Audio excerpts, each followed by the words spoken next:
Narito ang kaganapan sa abot kamay na pangarap ngayong araw ng Huwebes na kung saan ay may bagong karakter na papasok.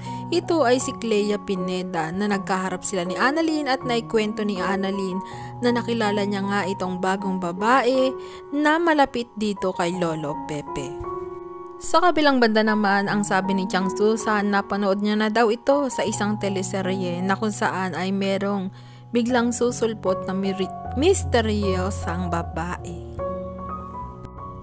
Samantalang si Lynette naman ay nagkaroon ng anxiety na kung saan ay nakuha niya ito nung nilooban sila sa kanilang bahay. Sa kabilang banda ay nagkaharap na nga itong si Giselle at ang babaeng pumasok ngayon na bagong karakter na tila ay meron silang similarities. Ito na kaya ang nawawalang anak ni Giselle na matagal niya nang inabandona. Abangan natin ang susunod na kaganapan sa abot kamay na pangarap.